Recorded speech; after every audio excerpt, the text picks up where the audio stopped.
Ladies and gentlemen, as you may or may not have heard, I have a few games.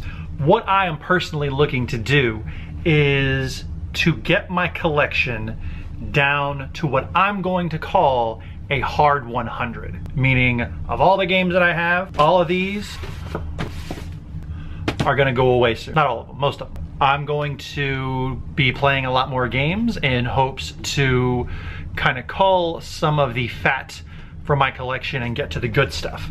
That started today, because after all, a game not played is a game not worth having.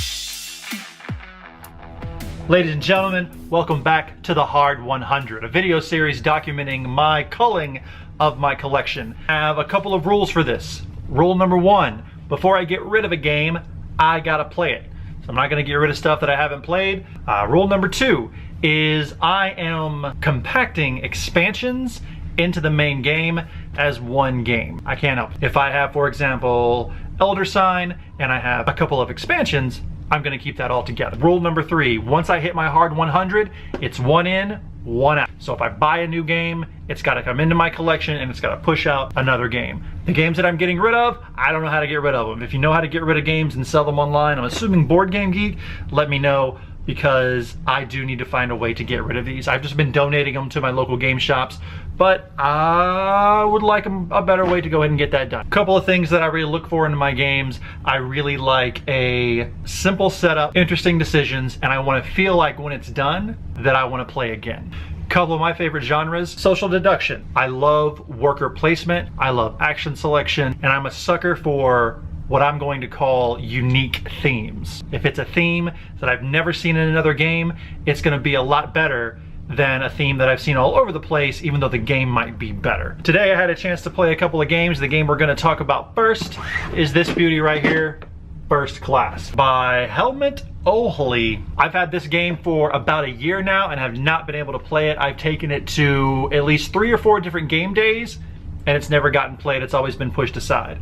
I am a sucker for train games. I have a handful of them. None of the 18xx stuff, none of the crayon rail stuff. I'd love to get into that, but I don't think I know anyone who's interested enough in games, period, to play those necessarily. Maybe one day whenever I get this down. So First Class, played this today with Phil. It took about 30, 45-ish minutes, and I gotta say, pretty amazing. It packs a lot of game in a little time space. It is, I don't even know what I would call this game. There are a bunch of cards here, and in your turn you take a card. And then you put it on your little tableau and you make trains go. It's awesome.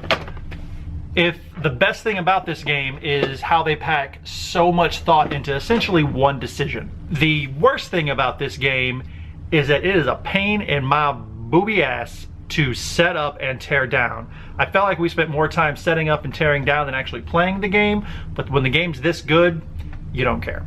I highly recommend it if you can find it. I bought this one about a year ago and I finally been able to play it. 14 plus, 2 to 4 players, 20 minutes per player. Definitely great.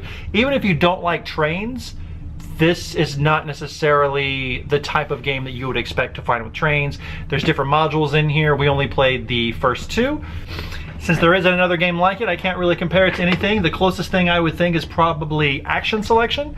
So I would say this is my favorite game with trains in it. I have a game called Trains, which is pretty good. It's a deck building game. We'll talk about that later. And I have a game called Mystery Express, which is phenomenal, but it's more like Clue. And both these take place on the Orient Express. Go figure. I have read the book. It's wonderful. Saw the movie. I liked it as well. So First Class is going to go high on my list. My Hard 100 doesn't really have a ranking system, except for maybe the top 5 that I might get into one day, or the top 2.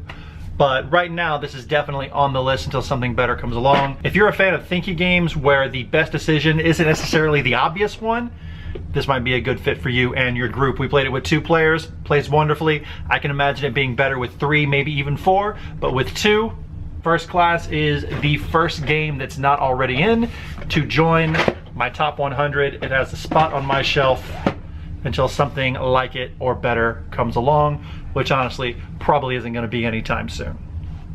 What sound does the train make?